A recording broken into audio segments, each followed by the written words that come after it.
Do you ever wonder what is intended for or likely to be understood by only a small number?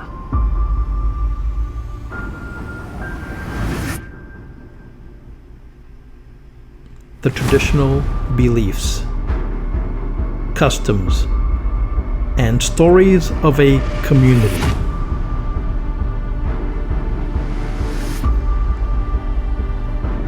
A community not part of the mainstream, unconventional, peripheral, or extreme.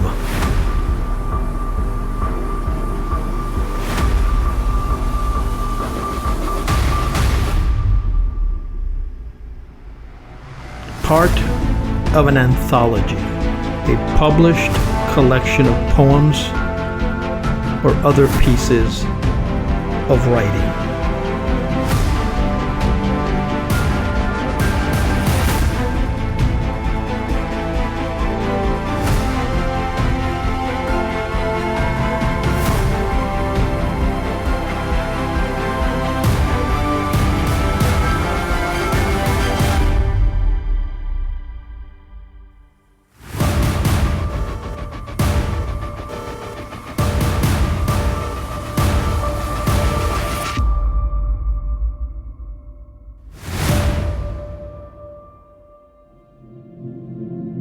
This is Esoteric Lore.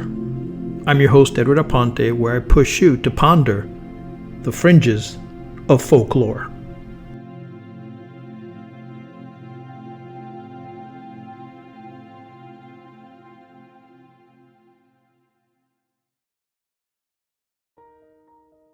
Welcome to Esoteric Lore, a podcast where we explore how to remain whole in a fractured world. Today's episode is a mirror, a quiet reckoning.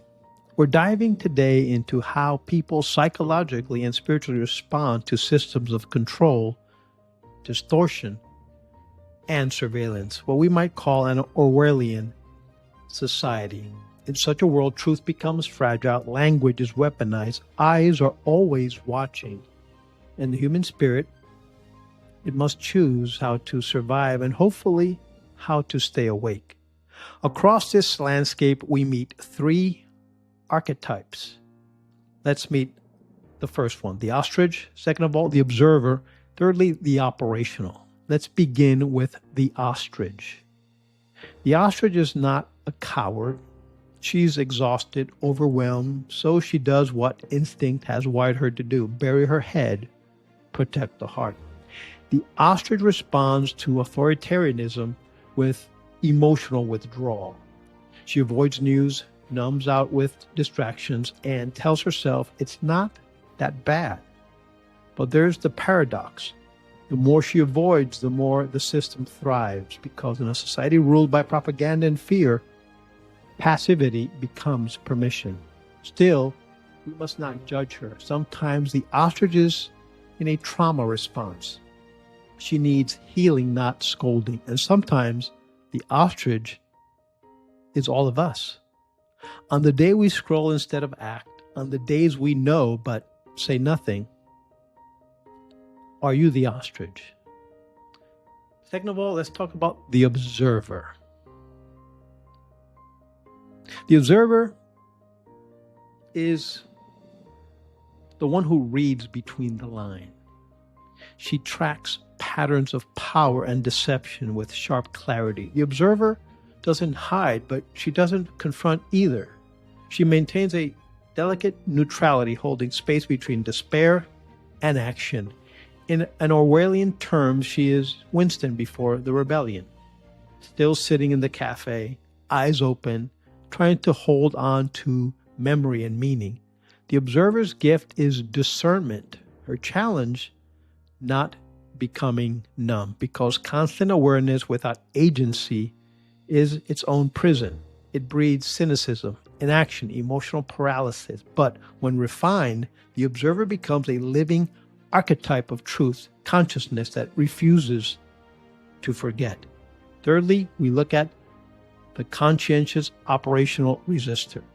She has been seeing the illusion, and still chooses to act. She is not reactive, she is strategic.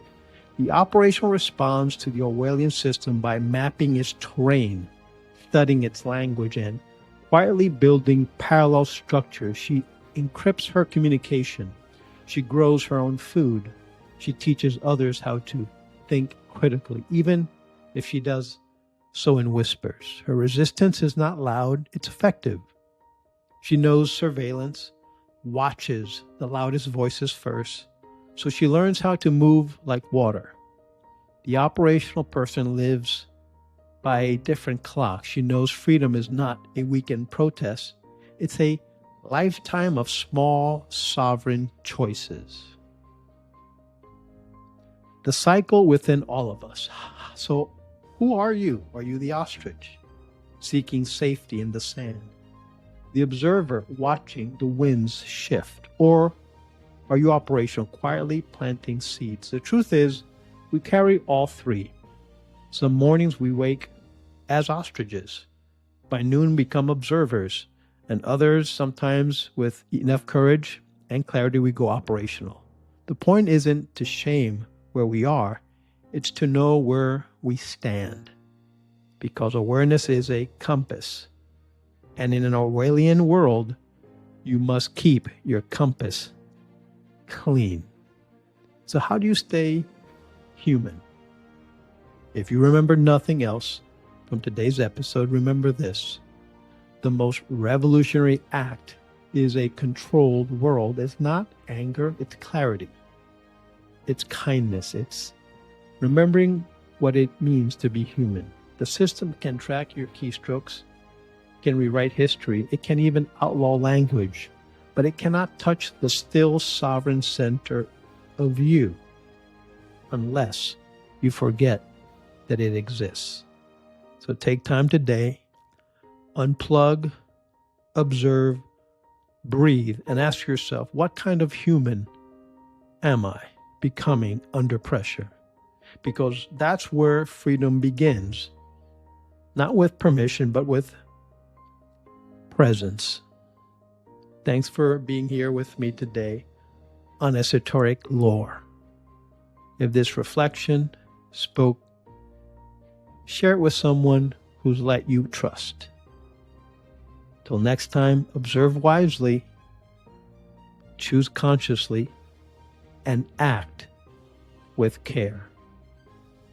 As always, I leave you with a poem. Under the watchful sky. Beneath a sky of silent drones where whispers echoes through the phones, three shadows walk the wire thin, each one a soul resisting spin. The ostrich, she folds her wings and dips her head into a garden of dreams instead. The world above, too much, too loud, so she makes peace beneath the shroud. She sips on screens, forgets the news, finds safety in the paths she'll lose. She says, what good is knowing pain if I can't stop the falling rain? Yet every storm she dares not see still writes its name in memory. The observer, she walks the line with quiet breath, aware of every subtle death. She sees the edits, hears the shifts, feels language tilt and moral drift. She keeps a journal, notes the lies, while watching truth wear a disguise. She does not act but does not sleep. She guards the sacred facts we keep, yet wonders in the mirror's stare, if I don't move, do I still care? The operational, she builds beneath the radar's gaze with coded words and quiet ways, a whisper here, a seedling there. She weaves her will into the air.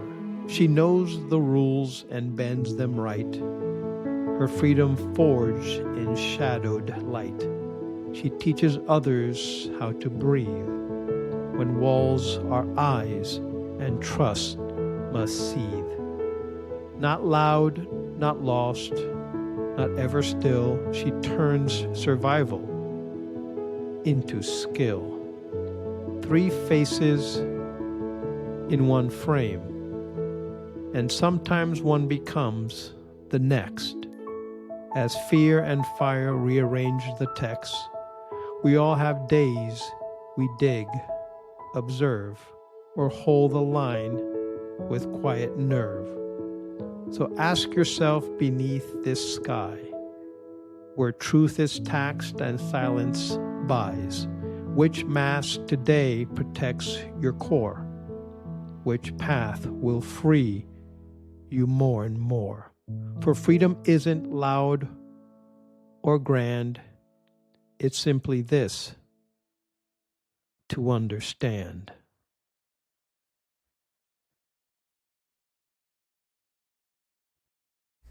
If you like this video, please subscribe, share, and give us a thumbs up. Thanks for watching. See you next time.